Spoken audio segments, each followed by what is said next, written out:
Hey everybody, welcome back to the Surely You Can't Be Serious podcast. This week, as we dive into Run-D.M.C. in our two-part hip-hop episode. D, you okay? I don't know, man. I'm feeling pretty bad. But not bad meaning bad, bad meaning good. He's so tricky. Welcome back, everybody. We are in the second album of our two-album comparison from 1986, the two albums that brought the new school of hip-hop to the forefront of mainstream. These are the trendsetters. These are the trailblazing albums for hip-hop. And we've got with us today our friend, Mr. David Wright, otherwise known as DefDave. How you doing, Dave? Doing great, David Wright, DefDave. My pronouns are the Lord of Lyrics, the Duke of Discussion, and the Son of Byford.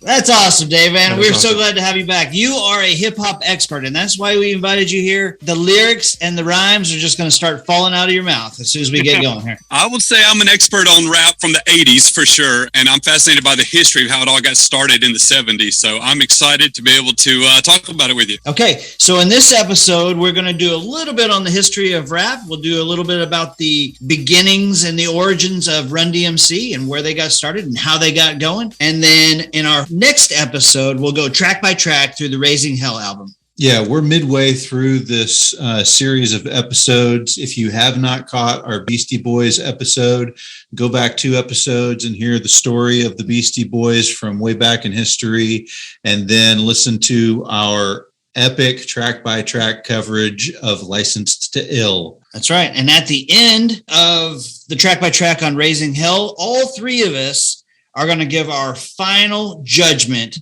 on which album we feel is the superior album of 1986. It's going to be amazing. 1, 2, 3,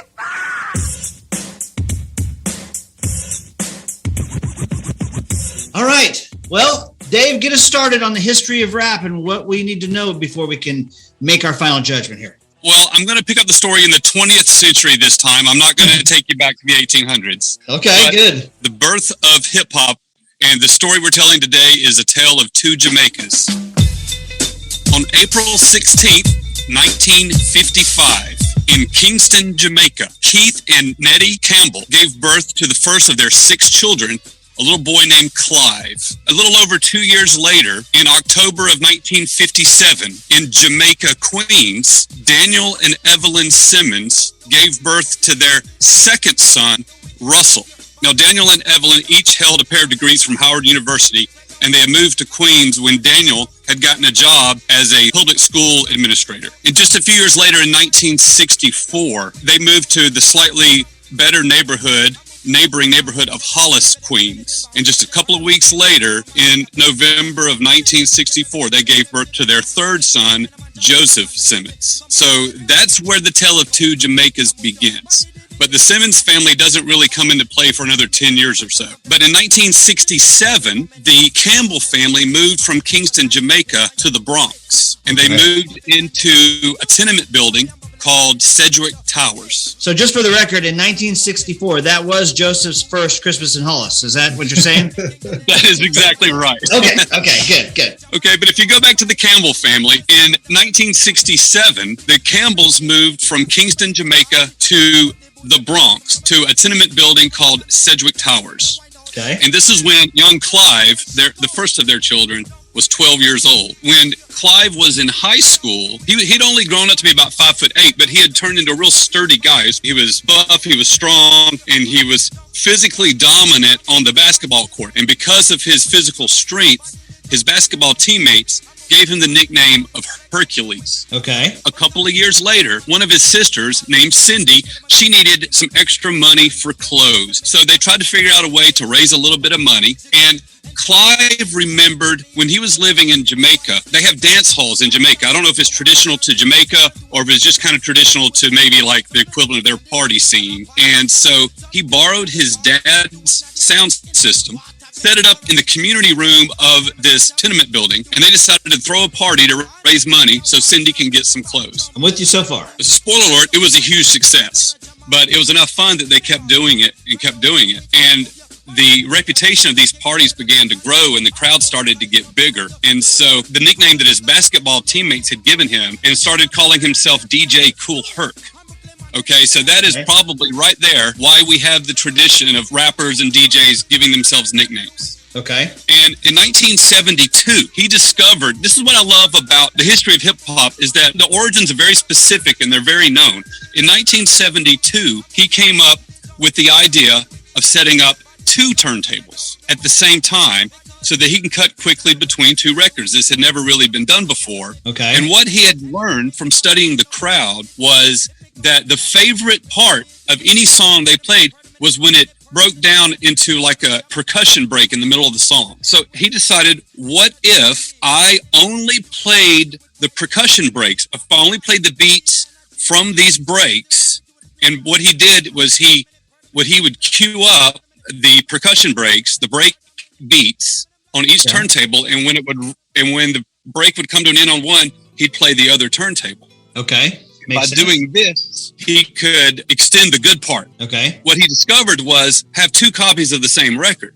And by cueing the beginning of the breakup and have it ready to go by the time it's ending on the other record, he can go back and forth. He could extend that break beat, as they called it, indefinitely.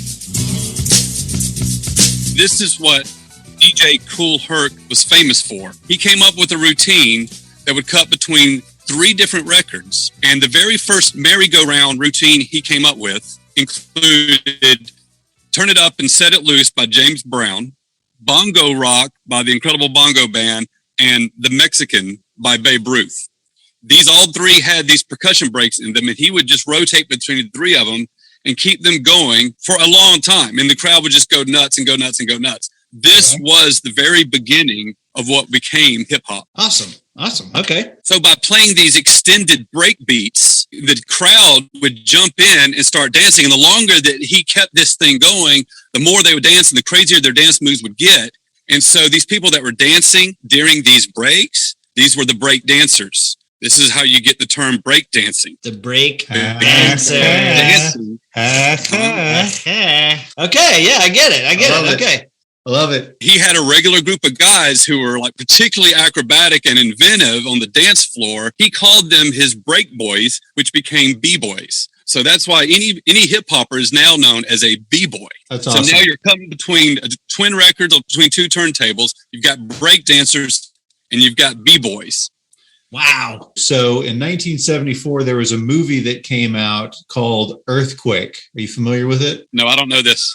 Okay, so the movie came out called Earthquake in 1974, which is, for that movie, they created something called the Sin Surround Sound. It was specifically to give the audience an enhanced experience so they could actually feel the earthquake, and they had to use special speakers. They designed and created special speakers for this.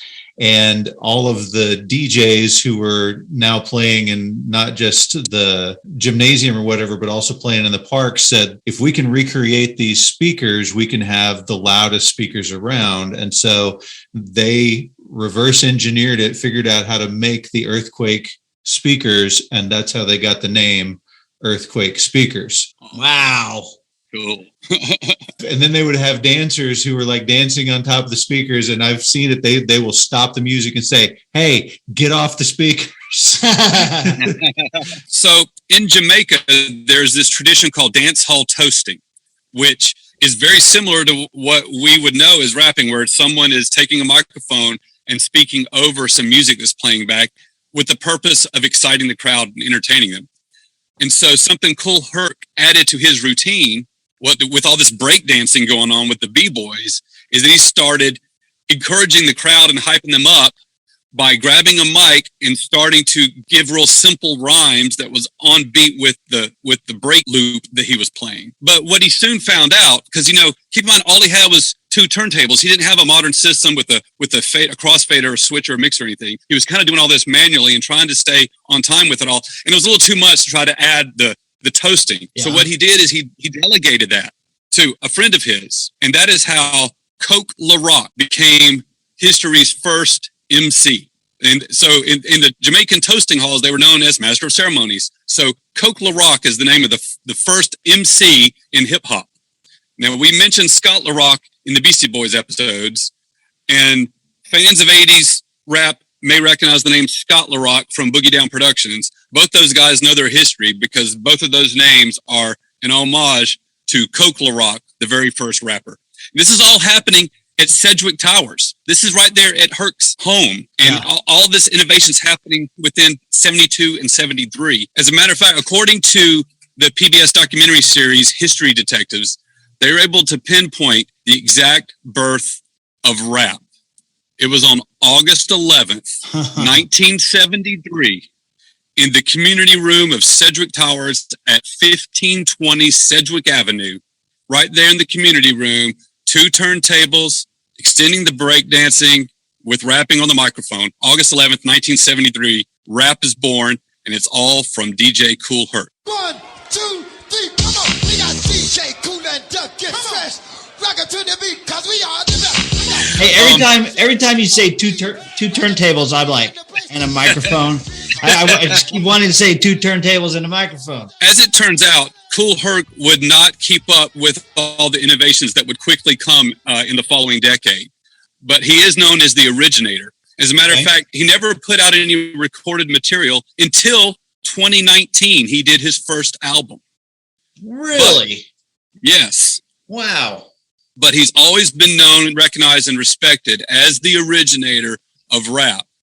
As a matter of fact, in the year 2007, the state of New York officially declared the Sedgwick Building to be the birthplace of hip-hop, and it has since been nominated for inclusion on the National Registry of Historic Places. That's fantastic, man. So I'd mentioned that he did not really keep up with the innovators that would come. But what happened was, here we are, 73 going into 74, and his parties were growing. They were growing in size and they were growing in reputation. He began to gain status just through like his name being whispered on the streets. And you have to understand that in the 70s, especially the first half of the 70s, the Bronx was a scary place. In 1973, there was a member of the Black Spades gang whose name was Lance Taylor, and he went to his first Kool Herc party. And while there, he had this vision of what he could do to make the Bronx a safer place. Now, it would be a couple of years before he was able to realize this vision. In the meantime, there was this kid named Joseph Sadler who had been born in Barbados, but had moved to the Bronx, and he had become a regular attendee at Herc's parties. And as a matter of fact, Herc had kind of taken him under his wing as sort of an acolyte. And Joseph Sadler had been to a vocational high school, and he was able to take some of his mechanical and electrical engineering skills that he had learned there, and he built the very first Q monitor, which you could add to the system of the 2 turntables as a way to preview the entrance point of your next record, so he could be more precise with that. That was an innovation that allowed for more precision in the DJ's routine. So this innovation gave him the edge over Kool Herc with this Q monitor added to the system. So he went out and began throwing his own parties under the name of Grandmaster Flash. Oh, there you go. Wow, that's awesome, man. So this is a period of intense creation and innovation. This is all brand new. So a lot of people are jumping on board with this idea and they're trying new things. Grandmaster Flash had his own disciple, his own apprentice, whose name was Theodore Livingston. So Theodore was just trying to learn how to do all this stuff. He was learning it from Grandmaster Flash. And one day he was up in his bedroom working with 2 turntables, just practicing, trying to figure it out.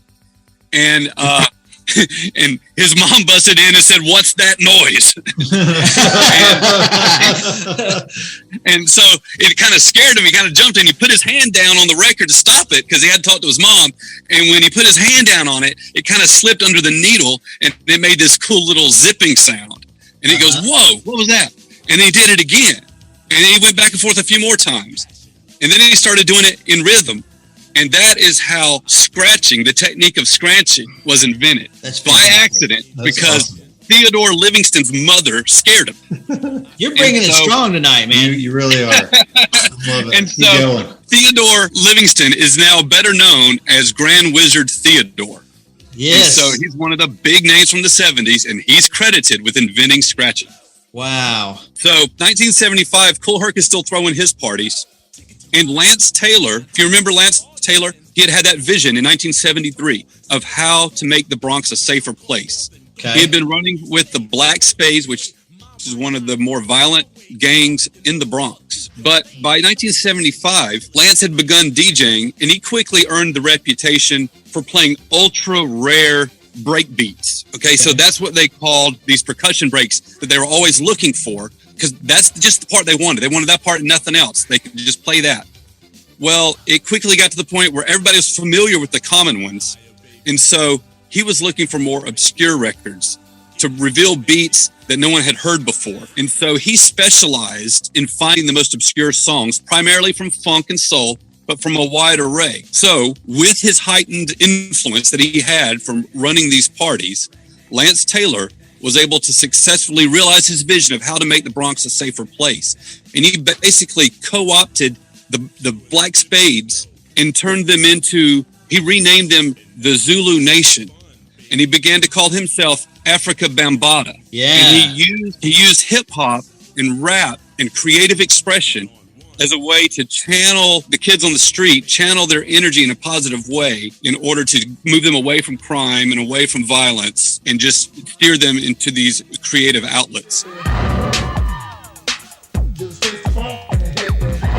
Africa Bambaataa, he created basically that DJ virtue of crate digging, where you just go looking for the most obscure record that's going to have a cool beat that no one's heard before. Which is how he happened to be able to hear Cookie Puss. Is that right? It has to be, right? Yeah, probably so. I mean, talk about an obscure album.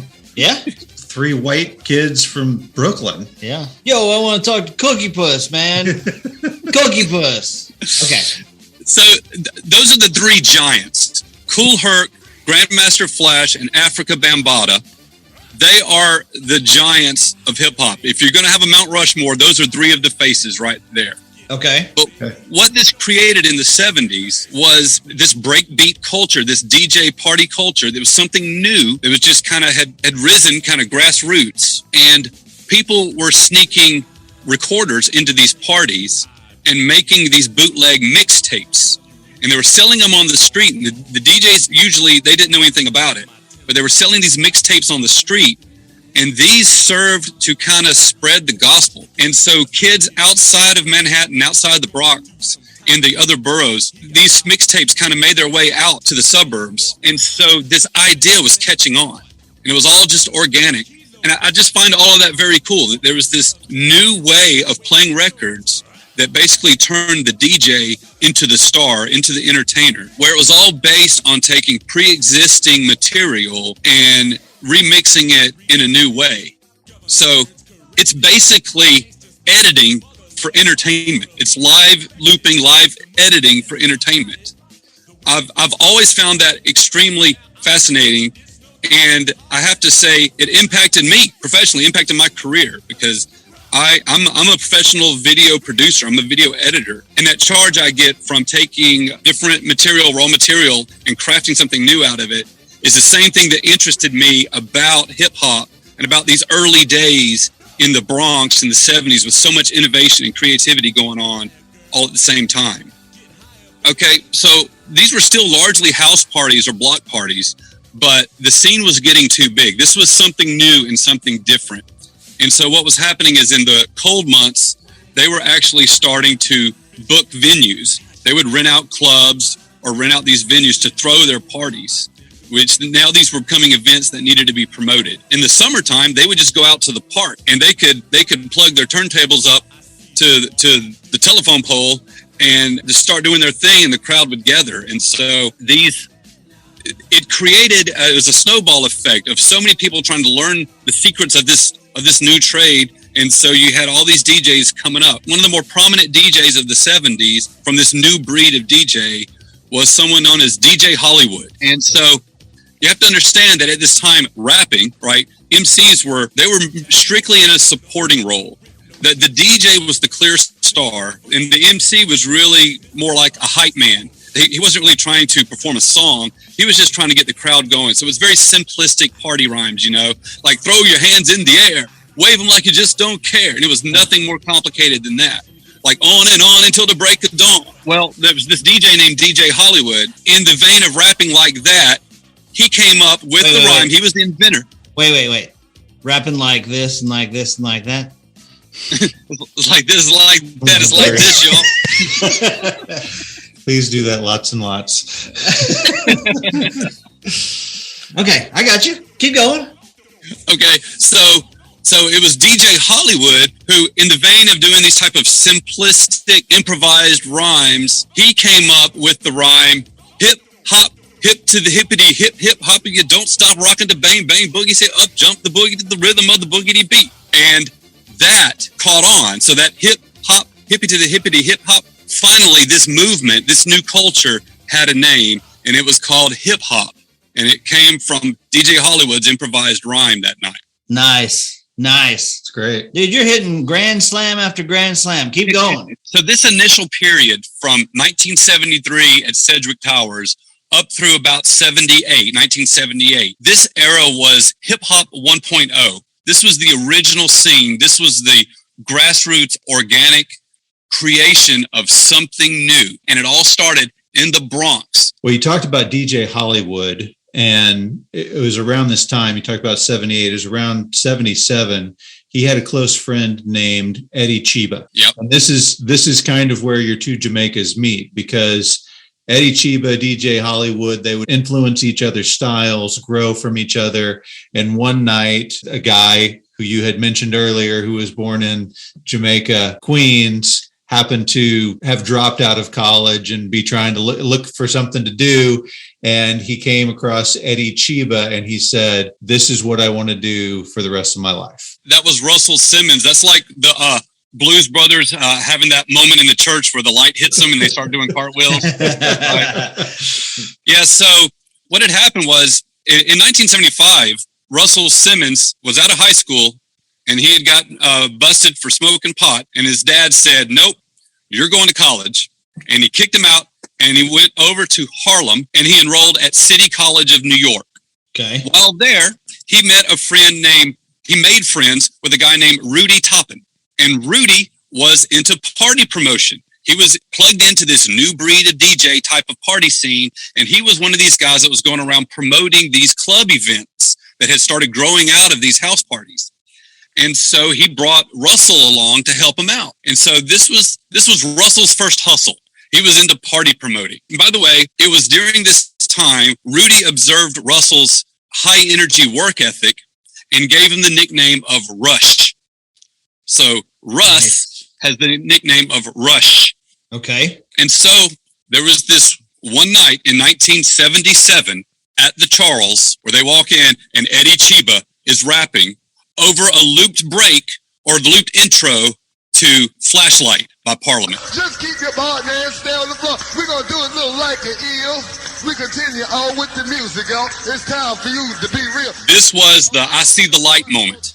And in that moment, Russ he got hit up the side of the head and he said, this is the future. This is my future. This is something real. And his first instinct was, how am I going to make money off of it? Yep. He recognized, before anybody else, he recognized that this was marketable and that people could get paid. Uh-huh. The people that were there in the 1.0 stage, they were just there. It was a new way to party. You know, it was just a DJ playing records at a club. He was just putting a twist on it.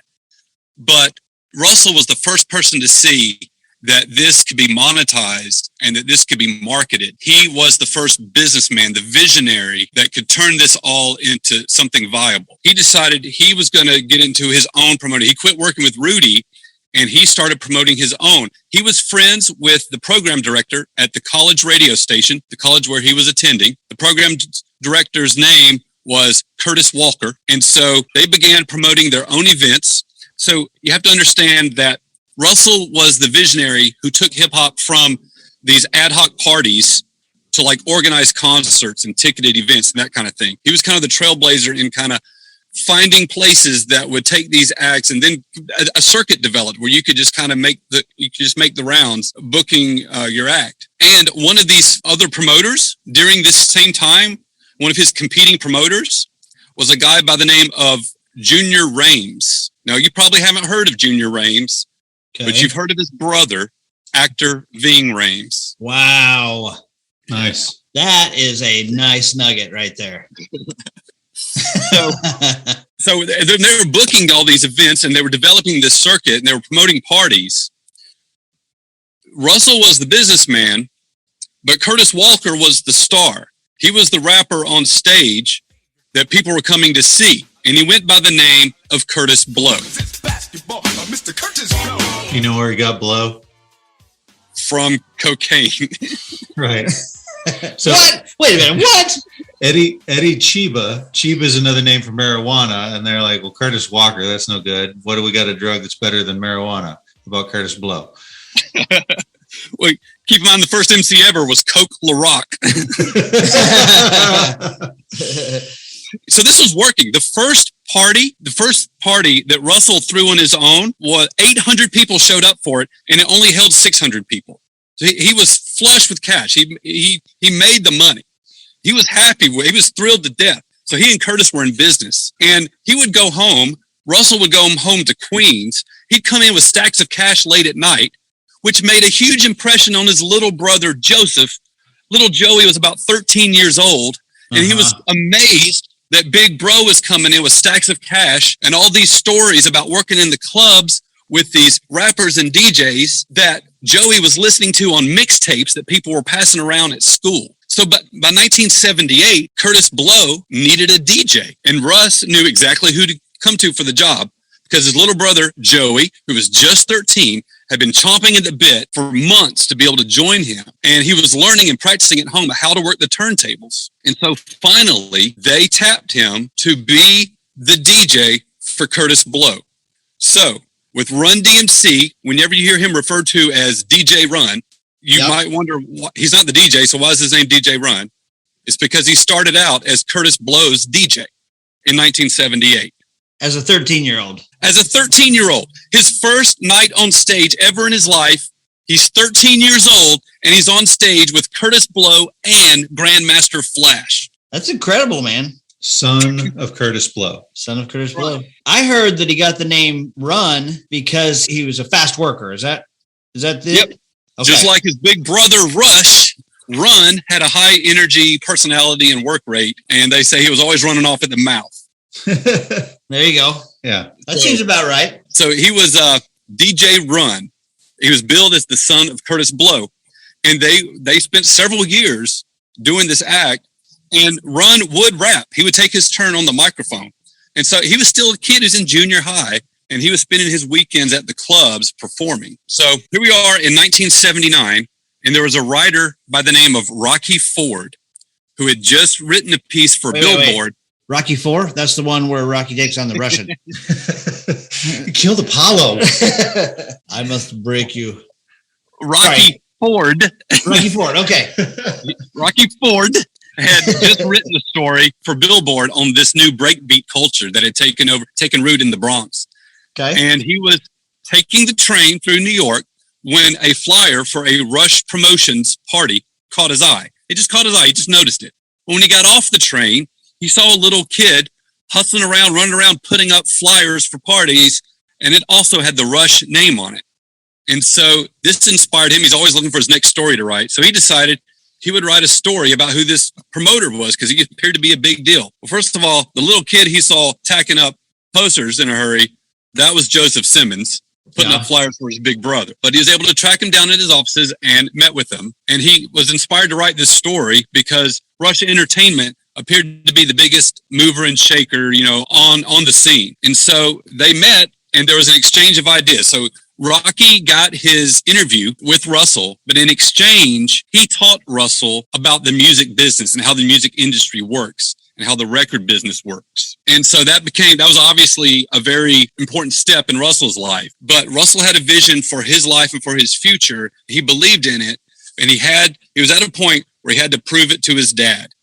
He had to prove that I'm not making a mistake, and this is something legit and viable. And so he went all out promoting this one big party in Harlem. This was going to be the show that proved it all to his dad. And guess how many people showed up?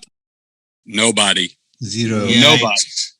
His worst failure as a promoter. Literally 0 people showed up. Oh my gosh, that's terrible. He had rented the venue. He had paid for the advertising and nobody showed up. It broke him. Russell's career was dead. He didn't know what he was going to tell his dad. Right. Because it was the end of the line. He had a great idea. It lasted a couple years with Curtis Blow, but it was over. He didn't know what to tell his dad, so he called his mom. And his mom, who had also had a good job high up in New York City Parks and Rec, gave him $2,000.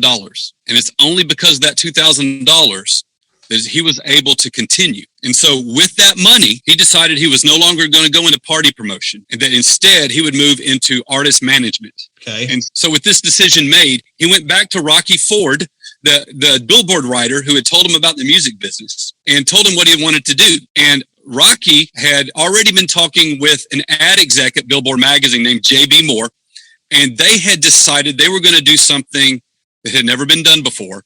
They were going to produce a rap record. And they looked at Russ and they're like, well, maybe Russ is our guy. Nobody in hip hop was thinking about making their own record. They were taking other people's records and playing them and dancing to them. And that's all it was.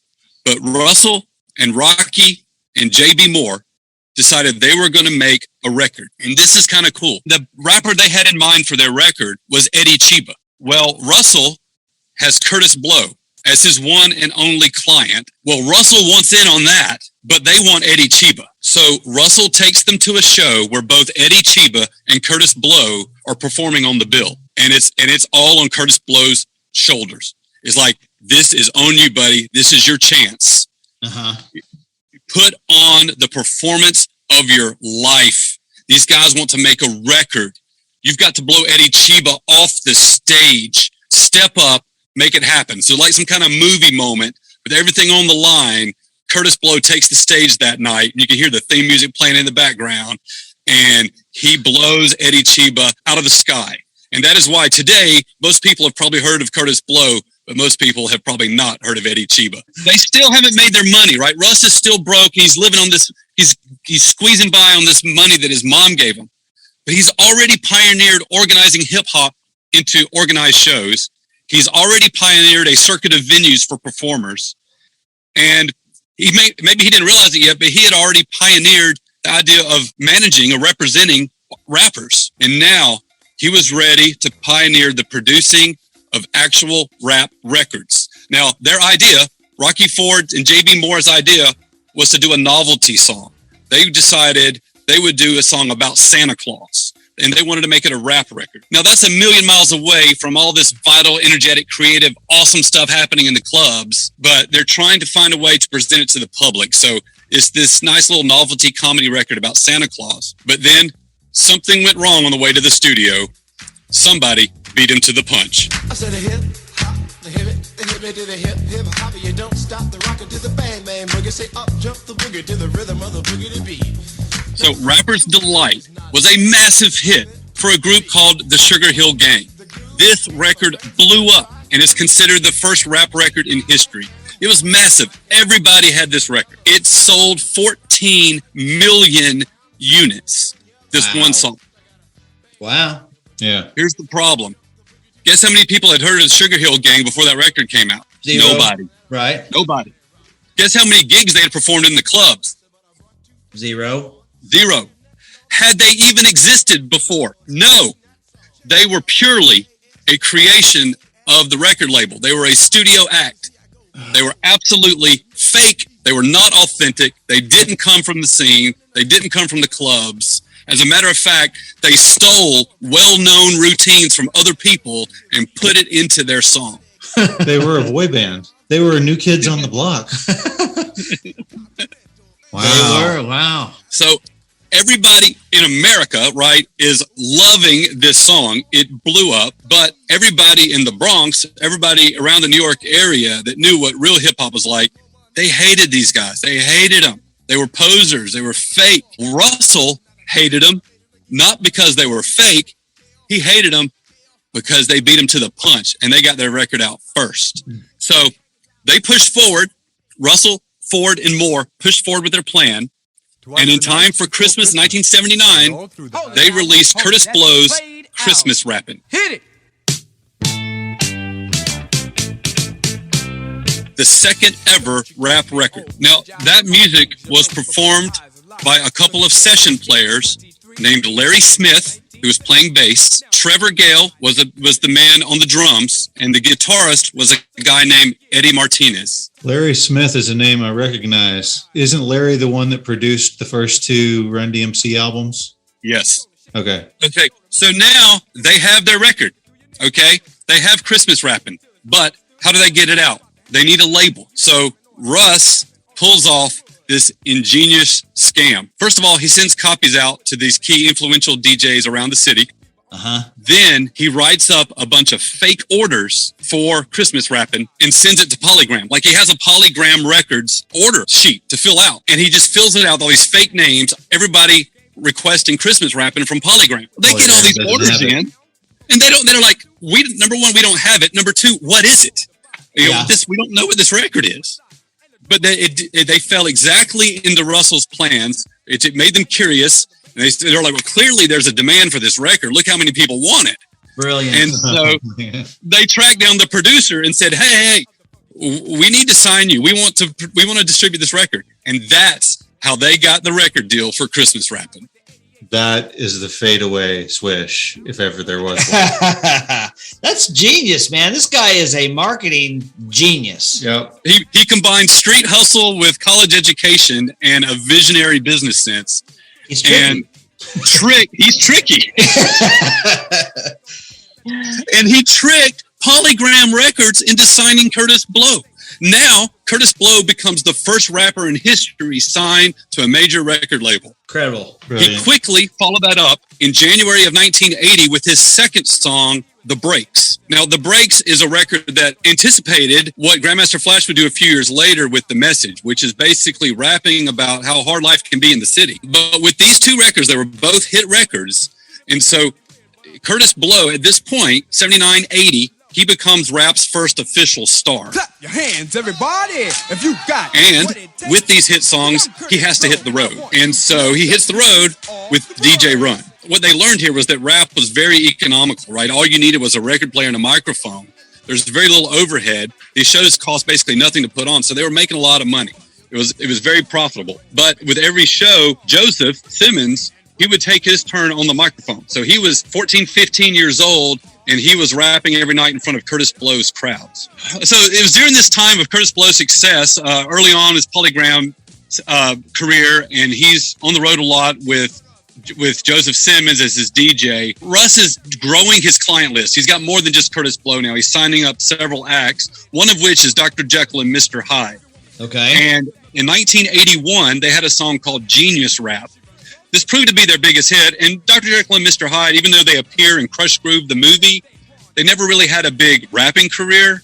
Although Dr. Jekyll, also known as Andre Harrell, would go on to be a huge record executive and eventually end up being the CEO of Motown in the 90s. Wow. Okay. Nice. Started off 1981 with Genius Rap, that they had landed with a small indie label that had just opened in 81, but had lost all their money and nothing had hit. It was called Profile Records, and they took Genius Rap and they got a hit out of it. And Genius Rap saved Profile Records, and that'll prove important in a few minutes. So while all this stuff is going on, while, Run is being introduced as the son of Curtis Blow, kids around the Bronx are just, each of those boroughs is kind of a world in and of itself, right? And so they're getting these mixtapes in, but everybody's fallen in love with this new style of music. And there's this kid named Daryl who is a big comic book fan. Like, he obsesses over comic books. Huge comic book fan. Yes, that's all he does. He's an introvert. He's got big, thick glasses. He kind of gets picked on at school. And so all he wants to do is go home and read his comic books until he starts hearing this music. And he and his older brother really fall in love with this music. And they say, man, where can we get some money so that we can get our own turntables? And his brother's like, well, why don't we sell your comic books? And he's like, but I like my comic books. Right. And he's like, well, yeah, we'll sell the old ones that you've read already. He's like, okay, I'll keep the good ones. We'll sell my old comic books. And they sell it. They buy the turntable. And then Big Brother says, now don't you touch this when I'm not in the house.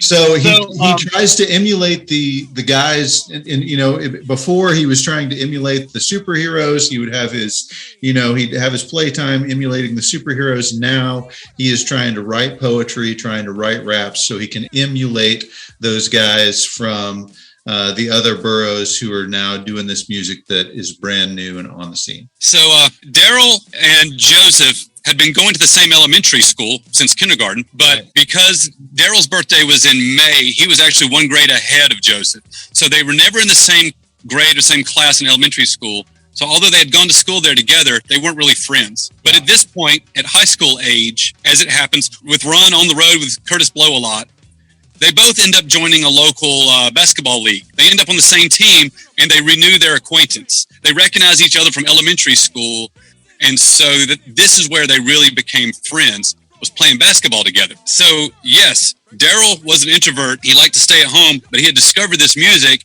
and he discovered that his friend Joe was a part of the scene, was actually in Manhattan and in the Bronx playing at these clubs. And he's on some of these mixtapes that he's listening to, and it blew him away. Both Daryl and Joe like to play basketball, right? And in these boroughs, there's really just, especially in the Bronx, there's one basketball goal that you can go and play on. And a friend of theirs decides, hey, I'm going to slam dunk on this goal. And he breaks the goal. And so now they're without a goal to play on. And Daryl and Joe are like, well, what are we going to do?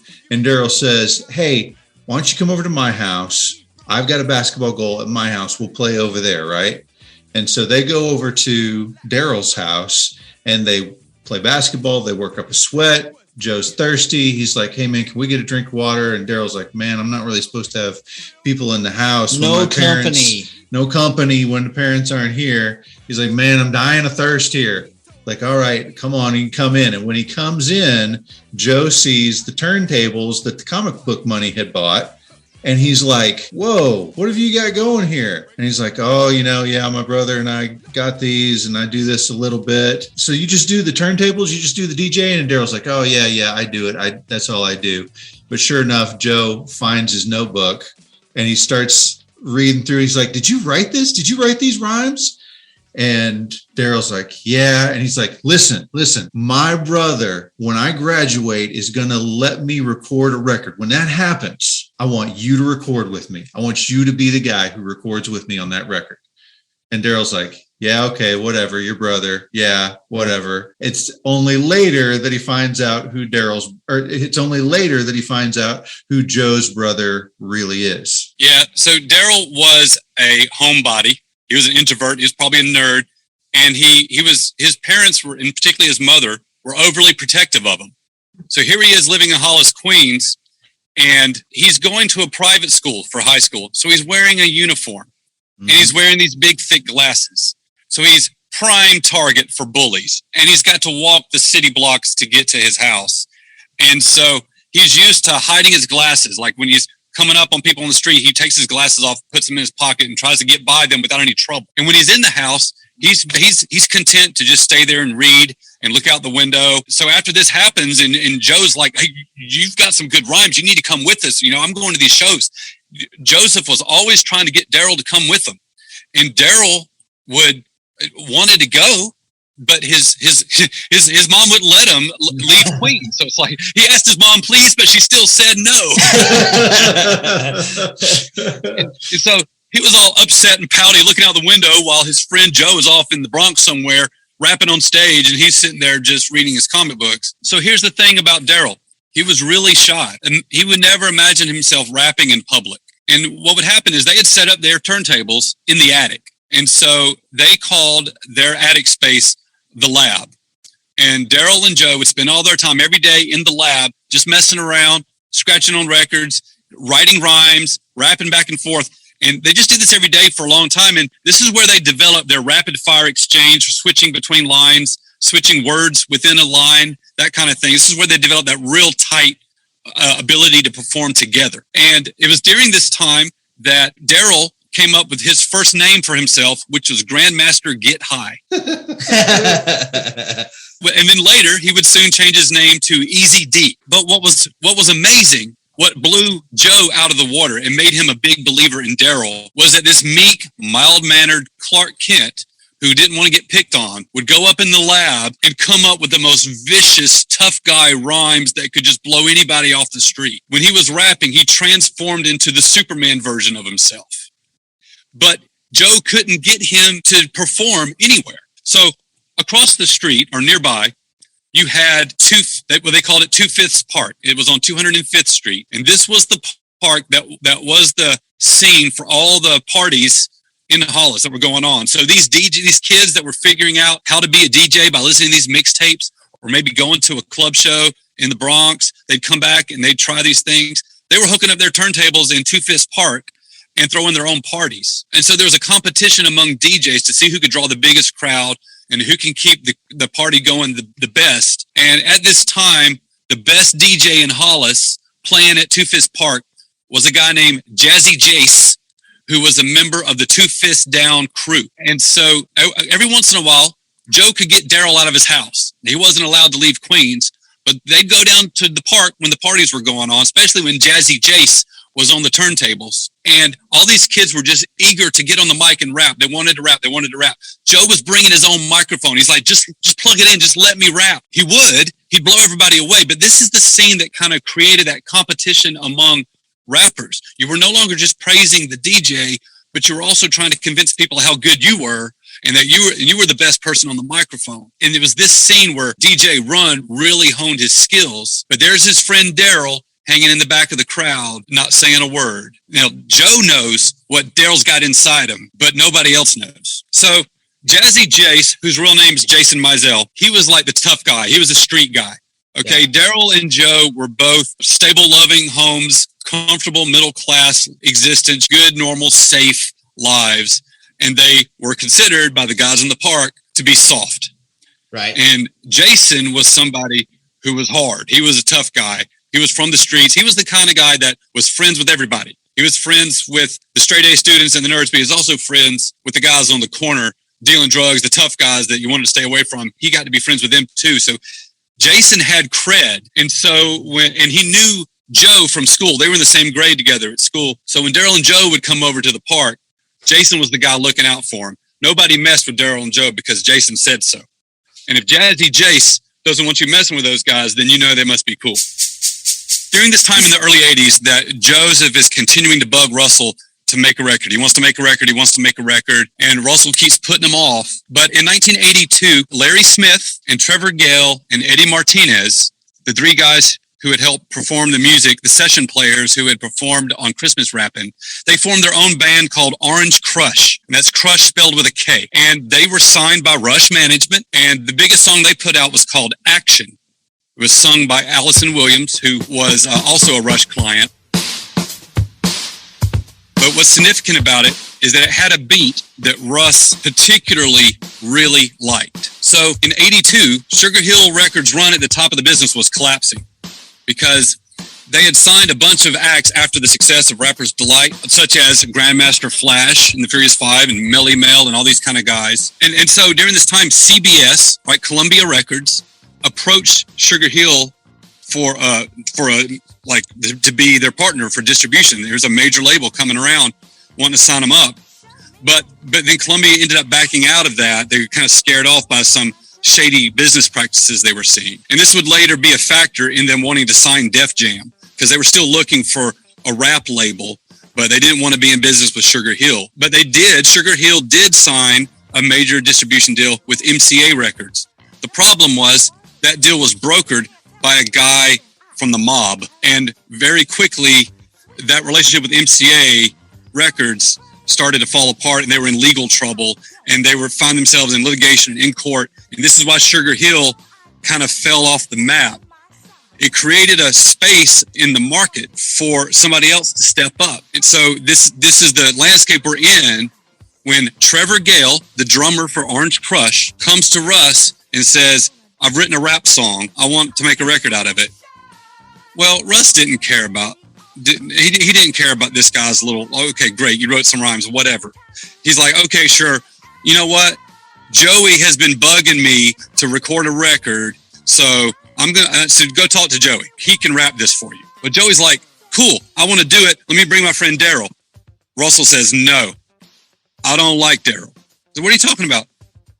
Russ saw nothing in Daryl that gave him any confidence that he could be a recording star. He was like, he didn't like his style. He didn't like his voice. He didn't like his mannerisms, personality. He was too withdrawn. We're not using Daryl. You can get over it. So Joseph doesn't like that, but they record anyway. They do a demo of a song called Street Kid. And it is a solo DJ run song that they record. And they proceed to then shop around to record labels to find somebody who will take care of it for them. And nobody buys it. Nobody wants it. So they're dead in the water.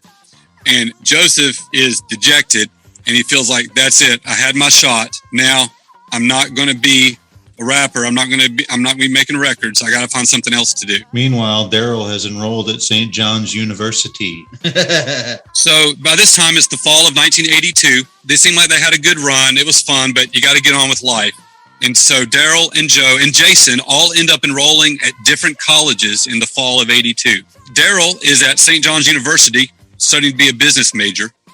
Yep. And Joe, he is enrolled at LaGuardia Community College to study mortuary science. Wow.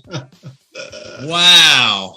I guess he decided that if he was going to slay all suckers who perpetrate, he didn't know how to embalm them. That's good. So he's going to class to be a mortician. Okay, bummed out about his record falling flat. At this time, there's a hit song by Grandmaster Flash and the Furious Five called "The Message." It's like a jungle sometimes. It makes me wonder how I keep from going under.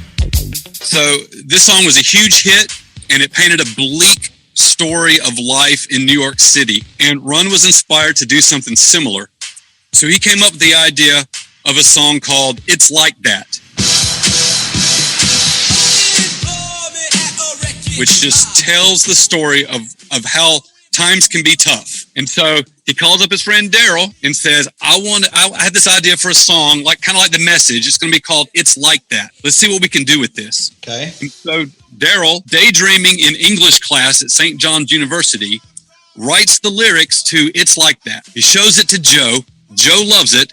They take it to Russ. Russ looks at it and says, this is great. I want to record this right away. Considering that they had tried this solo song, Street Kid, with Joe, and it had gone nowhere, he finally relents and says, okay, fine, Daryl can be on the record with you. And so they recruit Larry Smith from Orange Crush to be the producer on the session. And they go into the studio, and Daryl and Joe record "It's Like That." They record the song, and now they need to find a record label that'll carry it.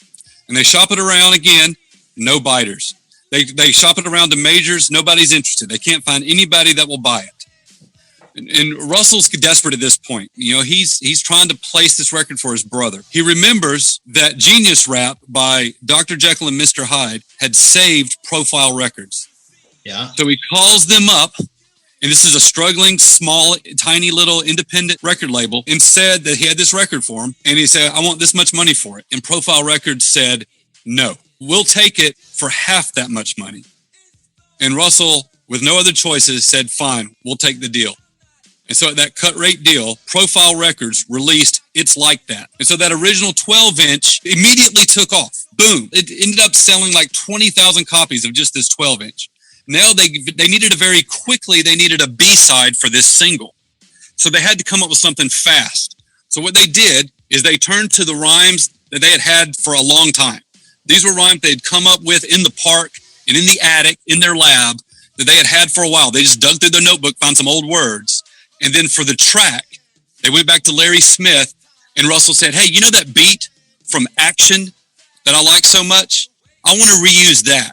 Let's use the groove that Orange Crush had on Action. And so Sucker MCs used the Orange Crush groove, and so they subtitled the song Crush Groove 1 because it's the same beat that Orange Crush had used on Action. Which is where you get the name for the movie later on.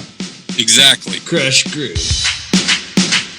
And so this song was called Sucker MCs. And this song, where changed. It's Like That was the A side and blew up and was a hit on the radio. It was the B side that blew up on the club scene. because this was something brand new. This was something that nobody else was doing. It was nothing but beat, scratch, and rhymes. These were those battle rhymes that Run had to come up with in the park in order to stay on the mic and not let anybody else have it. And he put it all on this record at a time when other people are putting in softer sounds and trying to be more musical. They're just coming straight from the street, just the beat, just the rhymes. And this record single-handedly took rap from this original breakbeat culture and introduced the drum machine as the sound of choice and defined the sound of rap for the rest of the decade. So they put out It's Like That with the B-side of Sucker MCs, and it's huge. They now have a reason to go on the road and perform. This song would end up cracking the top 20 of the Black Singles Chart and peak at number 15. So it was in April of 1983 that Joseph Simmons had his moment where he's walking down the hallways at LaGuardia Community College, I guess getting ready to go work on a cadaver or something. And he hears It's Like That coming out of the radio that somebody else has in the hallway there. And he has that moment where he just goes nuts. He's like, that's my song, that's my song, that's my song. That's awesome. Over at St. John's University, Daryl turned in his official notice for leave of absence. And he proudly says that he's been absent ever since. So here we are in the spring of '83, and it's time for Run-D.M.C to perform for the first time. Now imagine Daryl McDaniels. He's only performed in the attic when he's drunk. And he's supposed to get out on stage in front of everybody. But here's the thing. Joe had been telling Jazzy Jace, hey man, when my brother's going to make a record for me, when I do, you're going to be my DJ. You're going to be my DJ. And Jason's like, yeah, whatever. Finally, they have a record and they've got a gig. And he's like, hey, be ready. We're going to come get you. And so Jason's had nothing to do with the creation of these songs, but he's going to be the guy that's on stage with them as the DJ. Just like the Beastie Boys had to bring in DJ Double R. They needed to bring in somebody to be their DJ. Jazzy Jace was going to be their guy. He's not like super complex in what he does with the tune turntables. He's not, flamboyant or anything, but he is like clockwork precision on what he does. He is simple, but he does not make mistakes. He is a metronome of timing, and he's reliable. That's exactly right. I've seen him in concert 3 different times. And what strikes me about Jason Mizell is that he is controlling the show. It might not be obvious from the crowd what he's doing, but he's running the stage show. He's controlling the flow of everything that's going on in their act. And so this was the guy they wanted for their very first gig. As it turns out, they forgot to pick him up. They left for Manhattan without him. Russ had found a second gig from earlier in the same day, and they had to hurry up and get over there, and they left Jason behind. And so Run and D go for their first day ever of gigs, and they've got 2 in one day, and Jason's back at the park in Queens. Like, that was my shot. He's in tears. He's like, I can't believe I messed up. He's probably glad that he did not go, because those gigs were a complete disaster. The first gig proved to be an office party with a bunch of stiff suits that had absolutely no idea what rap was. It was like under fluorescent lights, in the middle of the afternoon. Right. And to make matters worse, Daryl and Joe had to share a single microphone. When you think about what they do, where they're switching lines back and forth real quickly, they had to huddle cheek to cheek real close to each other, just awkwardly around this one mic to a bunch of people that had no idea what they were doing. Right. And it fell completely flat. It was dumb, and it was terrible. That night, they went to the legendary Disco Fever, one of the top clubs for this whole scene, to perform It's Like That and Sucker MCs, the only 2 songs they have, and they've been on the radio. And they get out there, and they don't have their look figured out yet. Uh-huh. They're wearing their daddy's suit jackets. Plaid. Imagine Bob Uecker in his plaid sports jacket. That's what these guys were wearing at their first show. They were not cool men in black. They were out of this world crazy. So the club, and this is the hardcore, this is a club in the Bronx, and they're laughing at them. And they find out they're from Queens. Oh, forget it. Get these Queens people out of here. And they're laughing at these guys. Oh, what is this? Wear your daddy's clothes day? What's this, career day? What are you doing? So it was humiliating. It was a complete disaster. And Daryl in particular just wanted to crawl under a rock. He was like, I quit. I'm done. I can't do this. There's no way. Well, luckily for all of us, they were able to talk him into persisting. But that first day of gigs was a complete disaster. Wow. But they did go on the road, and they began hustling every day, playing. They began driving outside of New York City, and they were lining up more and more gigs. And they had Jason with them, and it was at these shows, in a moment of an improvised rhyme, that D renamed him. Instead of Jazzy Jace, he was known as Jam Master J.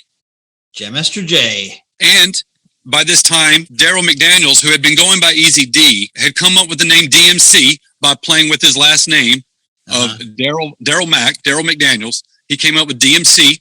He decided that it would stand for Devastating Mic Controller. Yep.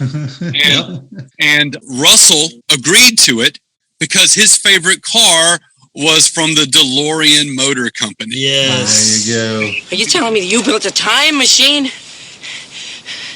out of a DeLorean? It was during the It's Like That recording sessions that Russell informed them that their name was going to be Run-D.M.C.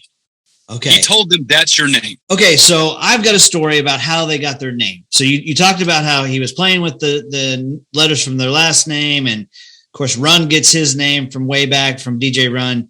And so Russell says, you guys are going to be called Run-D.M.C. And they're like, no, that's terrible. No, we're ruined. This is horrible. They wanted to be called like the treacherous twosome or the dynamic duo or the gruesome twosome. They had all this, the people that they looked up to. Yeah. Odd numbers in their names. Yeah. Well, you had, all the guys before them had these long, elaborate, cool names.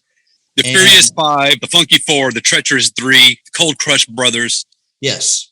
And Russell's like, nope, you guys are Run-D.M.C. Yeah, they hated it because it broke from the naming conventions of the time. They thought it sounded stupid. Like, what is that? It served them well, though, because they had such a new sound and a new look that new type of name just only further served to really establish them as something new. That's a really cool name. And in fact, just to go along with that, their logo is phenomenal. You showed me a shirt this week where you were out shopping and found that shirt.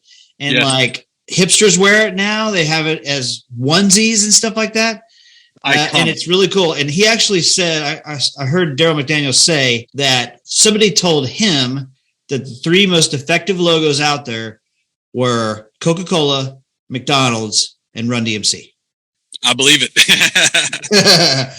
By the fall of '83, Run-D.M.C. had found themselves as the opening act for a variety of headliners, including Cameo, Midnight Star, and the Gap Band.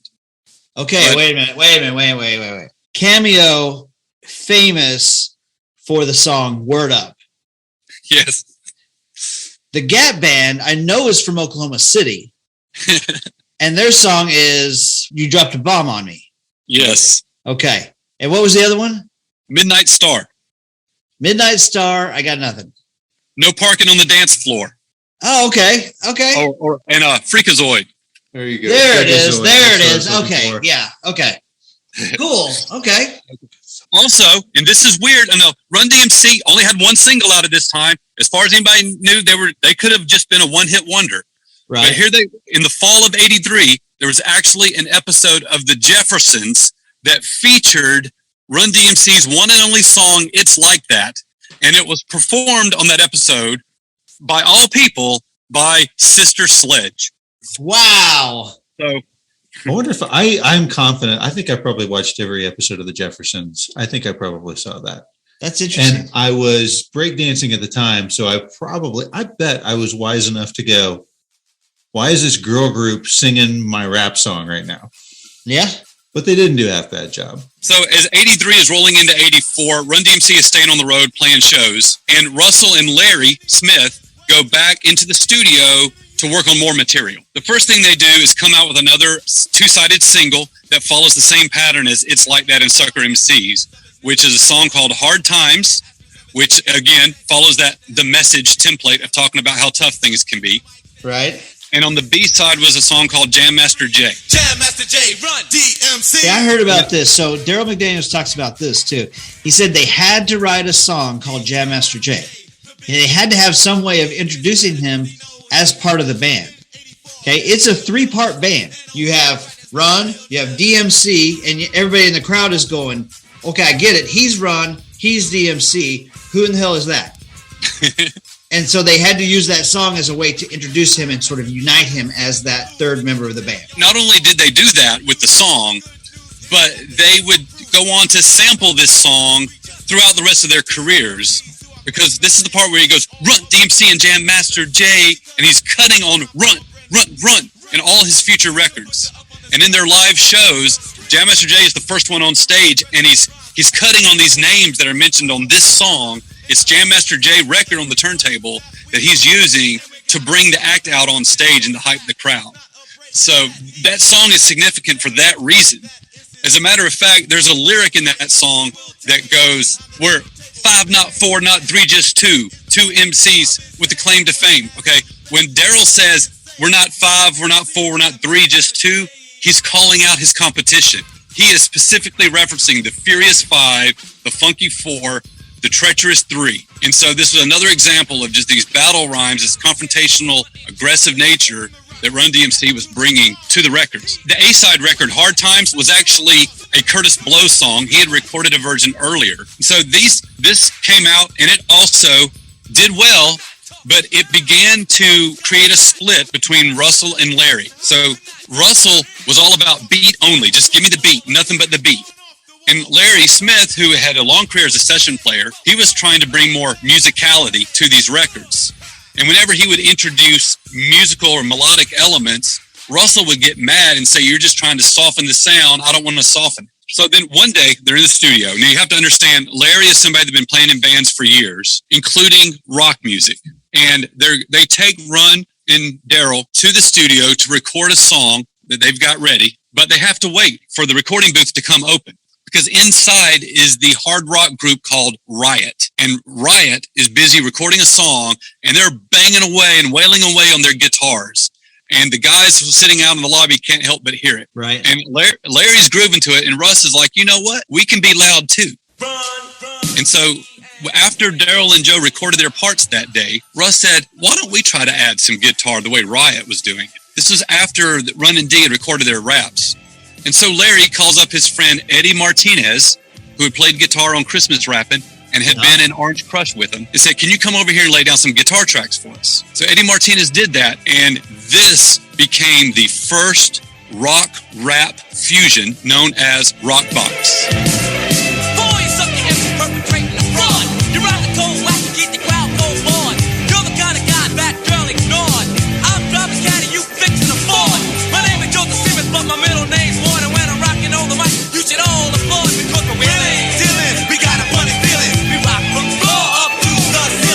Everybody credits Walk This Way as being the first rock rap combination. It's not. It's right here. This is Rockbox. Yeah. And this is the first one that's on MTV. This is the first rap song on MTV. That's right. So Run-D.M.C were the group that pioneered introducing rock and roll sounds to rap, but it was not Walk This Way. It was Rockbox. Now, Eddie Martinez is a name that you've mentioned before on your show because he was a career session player. He played for a lot of big guys like David Lee Roth and Mick Jagger and all these people. But he's perhaps most famously known for playing the guitar part in Robert Palmer's Addicted to Love. Wow. Wow. That had to be you. That had to have been you that mentioned that. I love Addicted to Love. Yeah. Yeah. So the guitar player on Addicted to Love is the same guy wailing away on Run-D.M.C's Rockbox. That is awesome. That is a great nugget right there, man. Yeah. Another great nugget is one of the three of us is actually dressed up as Robert Palmer on Halloween with his wife as one of the dancing guitarists. My wife and I dressed up as the Addicted to Love video. So I had a black tie, a white suit or white shirt, and she had her hair slicked back and all the makeup on. It was awesome. Yep. And this was coming at a time when like the Furious Five and Melly Mel and Zulu Nation, they were all wearing these elaborate costumes, almost like the Village People, right? A lot of studded leather and headdresses and just crazy disco flamboyant costumes. And Run-D.M.C are just wearing their street clothes, right? They're in leather suits or they're in Adidas track suits. And they've got their Stetson hats, whatever you call those fedoras. This came straight from Jason Mizell's personal fashion sense. This is how he dressed. And they just kind of adopted that look. And they said, look, we're just going to be real. This was coming from Russell. Just be real. And so this new look and this new sound, this new aggressive sound, this firmly established the new school of hip hop. This was hip hop 3.0 with Run-D.M.C. And with this album, we now moved into a different era. We kind of leave the 70s and the early 80s behind.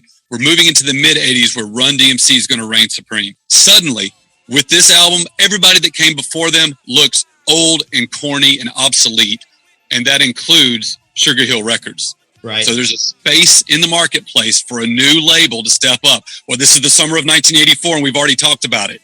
At this point, Russell has already met Rick Rubin, and that summer they established Def Jam Records as their label. And immediately, Russ wants to get Run-D.M.C. signed to Def Jam, and he can't do it. Profile Records realized they just had a winning lottery ticket land in their lap, and they are not letting go of Run-D.M.C. So ironically, Russell, who ended up leading the biggest rap label in history, whose brother was in the biggest rap act in history, he never had his brother on his label. Wow. Run-D.M.C. never recorded for Def Jam. That's insane. I did not know that. I just figured that was a lock. What happened, though, in the fall of 84, there was a concert promoter down in Florida. His name was Ricky Walker. He was somebody that had managed tours before for the Commodores and for the Jacksons. He just had this idea that he can get a bunch of rap acts together and some of these break dancers that were in the movies that were coming out and put together a package tour. So he went to Sugar Hill Records, but they were having tough times and they couldn't come to terms. So because Sugar Hill, he couldn't come to an agreement with them, he approached Rush Management, who then agreed to provide all of the talent. And so they put together a tour that was called the Fresh Fest. It had Curtis Blow, Houdini, Run-D.M.C., and the Fat Boys were a group not managed by Rush, but were being produced by Curtis. Okay, so just a minute ago, you were mentioning Jam Master Jay being sort of in charge of their fashion. And they dressed in their street clothes, and it was the jogging suits and this and that. I believe, correct me if I'm wrong, but the non-shoelace bearing Adidas was part of that fashion. Is that correct? Yes. And the reason why those shoes didn't have shoelaces is because when you went to jail, they took your shoelaces away. Huh. It's kind of similar to the modern day guys who don't wear belts and they wear their pants down low because they take your belt away when you go to jail. Well, Run-D.M.C. was non-felon shoes. Well, and that's the thing is they said, my Adidas only brings good news. Right? Excellent. That's good stuff. Okay. So the Fresh Fest was hugely successful. It toured at the end of 84. It made $3.5 million in just 27 dates. And it succeeded in taking rap out of the Bronx and taking it across the country. Okay. But this was during a time when Russ was trying to get Run-D.M.C. to Def Jam. Def Jam had just signed their big deal with Columbia Records, got their $600,000 that we talked about. And he wanted to bring Run-D.M.C. over, and he couldn't do it. Profile wouldn't let him go. And Run-D.M.C. needed cash. So they ended up rushing their next studio album. They got back together with Larry Smith. And they went back in the studio without really having a clear vision of what they wanted to do. And they didn't have all their material ready, but they had to get an album out because they needed money. What we ended up with was the album King of Rock, which they will say that is their weakest of their early albums. And the reason why is that they just didn't have a clear centered vision. And so you see a little bit of Rubin's influence on the King of Rock album. There's a song called Can You Rock It Like This that was actually written by LL Cool J. That was due to Rubin's influence. There was a single off the album called Jam Master Jammin' that Rubin actually played guitar on for the single version. And their title track was called King of Rock. And that was definitely under the influence of Rick Rubin. And it was their second attempt to meld rock and roll with rap. It was kind of this thematic sequel to Rockbox. It's called King of Rock. It is awesome. It's one of their best songs. I absolutely love King of Rock. I'm the king of rock. There is none higher. Sucker MCs should call me sire. To burn my kingdom, you must choose fire. I won't stop rocking till I retire. Have you seen the King of Rock video? Yes. If you watched MTV in 1985, you saw the King of Rock video. So Run-D.M.C. was the first rap group to have a video played on MTV. It was Rockbox, but they were back the very next year with King of Rock. And I remember seeing this video very clearly. It's got Bud Melman in it, the old That's guy right. from David Letterman. Yes, Yeah. the guy, he was hilarious from the David Letterman show. So 1985, that's also the year of We Are the World by USA for Africa. And it became this massive, massive project to fight starvation in Africa and in Ethiopia. Yes. This led Bob Geldof to the idea of organizing Live Aid. Live Aid took place in July of 1985. Yep. That probably deserves its own episode from you. Is this enormous project? 2 simultaneous concerts in London and Philadelphia on the same day. Yep. It was like the Woodstock of the 80s. Yes. It took place on July 13th. And they were booking all these guys at the press conference in the weeks leading up to this massive event that people could hardly get their brains around how big this was going to be. It began to dawn on people that they hardly had any black artists at all anywhere in the lineup. And they didn't have any rappers. And they started catching a little bit of PR heat, and they were trying to say that they were reaching out to black artists and that nobody was accepting them. That turned out that wasn't true. They were just kind of trying to cover for themselves. Rush Management reached out to Live Aid and said, hey, what about my guys? I've got 2 albums on the top 200 list. I've got 5 singles in the top 20 of the black singles. I've got videos in heavy rotation on MTV. How about you book my guys on your show? Yeah. They said, sorry, we don't have any room. We're booked up solid. Well, that was a problem because they found out later that after Run-D.M.C had been told that, only then did the Beach Boys, Madonna, and Tina Turner get offered spots on the bill. The Beach Boys played Live Aid? Wow. Okay. Yes. Okay. Don't. Hey, I know that's your thing, right? Don't distract me on the Beach Boys. We'll be here for 2 more hours. I'm sorry. But in 1985, Madonna makes sense. Tina Turner makes sense. Run-D.M.C makes sense. And the Beach Boys, right? Okay, exactly. all right, fine. Okay. Keep going. The Beach Boys always make sense, okay? Okay. So with increasing negative publicity, they really started backtracking, and finally they went to Run-D.M.C and offered them a spot on the bill. So we want you to play at Live Aid. So did Run-D.M.C play Live Aid? Yes, they did. Did anybody see them? Essentially, no. They came on at 10:15 in the morning on the Philadelphia stage, and they played about a 12-minute set. They played 2 songs. They played King of Rock, and they played Jam Master Jammin'. So the way this event worked, they would alternate between London and Philadelphia. Okay, right. So it started with on the Philadelphia stage just before Run-D.M.C went on was a reunion performance by Black Sabbath at 10 o'clock in the morning. Okay, the only time they might be sober.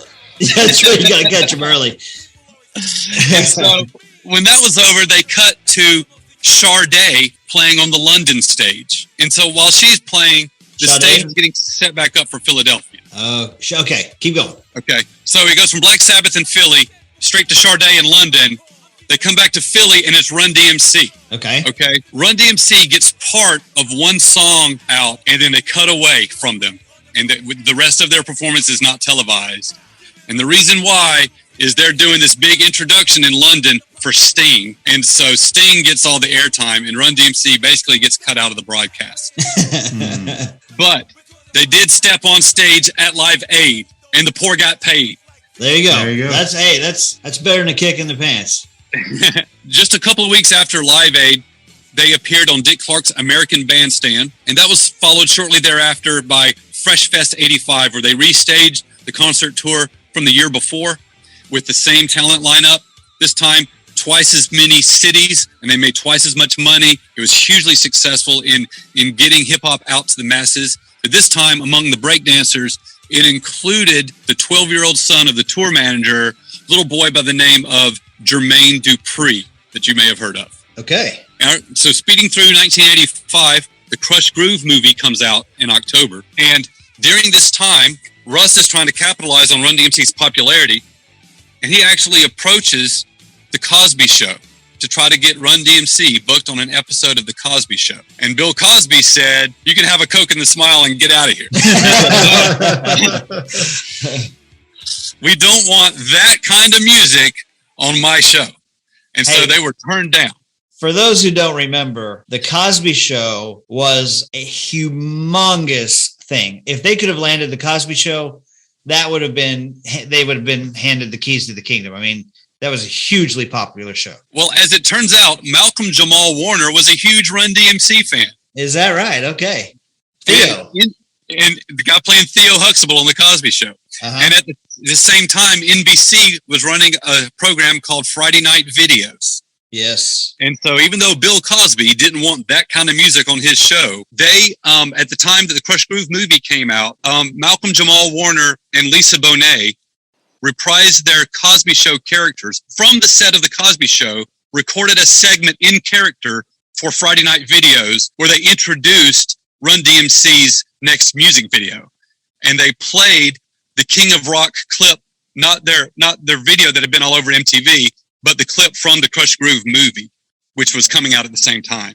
Okay. So they ran an end around Bill Cosby there. So basically, as soon as the Fresh Fest was over, there was another opportunity to work on a couple of other charity songs. This was at a time when apartheid in South Africa was kind of at its worst, and there was a growing sentiment among entertainers for a boycott for playing there. Sun City was this huge resort for the white people in South Africa, where they would pay enormous amounts of money for entertainers to come play. But it was getting to the point where, like, you could not in good conscience do that because of the apartheid that was going on, the racial discrimination that was in South Africa. And so a musician you may have heard of by the name of Steven Van Zandt decided to record a record to bring attention to this situation. He had a pretty big part in an album in 1984. He's from Bruce Springsteen's E Street Band. Yep. He was very political, and he was able to rally all these artists together to make this record. He got like 50 of them, more than 50 of them. But first among them was Run-D.M.C. And so they put this song out, and it was a huge success. And it was a huge success. It did a lot to bring attention to what was going on in South Africa. At the time that they were approached, Daryl and Joe knew nothing about any of it, and so they learned all about it. And so, of course, they supported this project. And the song was called Sun City, and New York Times ended up naming it the single of the year for 1985.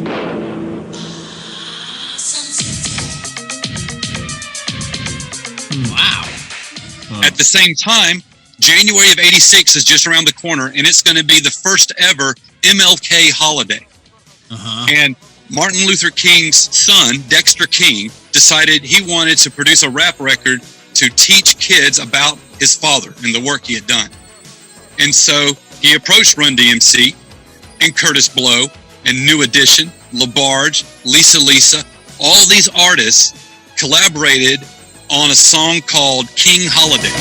Once a year, we celebrate Washington and Lincoln on their birthday. And they wanted to get it out in time for the middle of January, for the first iteration of this holiday that's coming around. But the record label would not give them the money for a music video. So guess who came to the rescue and provided his own money to make sure the music video happened? Prince.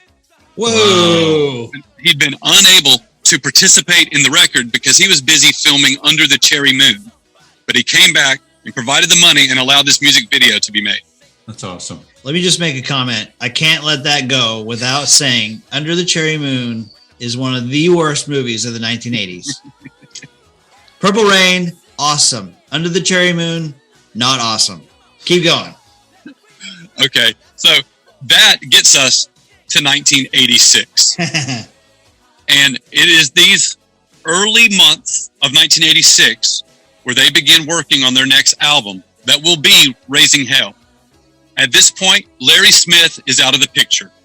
And Rick Rubin, who had worked on King of Rock and Can You Rock It Like This and Jam Master Jammin', he took over as the producer for this new project. The table was set for Run-D.M.C. This was their career-making moment. They knew that everything had lined up for this to be the album to put them over the top. Okay, because they had unprecedented visibility. They had Live Aid, they had American Bandstand. They had been on these charity songs that had gotten a lot of play. They had appeared on TV shows. They were in a movie, okay? Everybody knew who they were. At the same time, LL Cool J's first album had come out. So LL Cool J's first album is called Radio. It was also produced by Rick Rubin. So there's actually a hip-hop trilogy by by Rubin, and radio was the first one to be released. Wow. And it came out, it was huge. There were several hits from it. And this created an immense competition between Run and LL Cool J. They really had this contentious relationship that was very combative, and they were trying to out-rap each other. They would have these freestyle rhyming battles backstage, and Run would get mad at LL thinking he was trying to copy his style and all this kind of stuff. The album had come out and was huge, and so Run was like, I got to be better than LL. This was the moment, or all eyes were on Run-D.M.C. They were never going to have the table set for them, and the competition was fierce, so they had to come with a grand slam.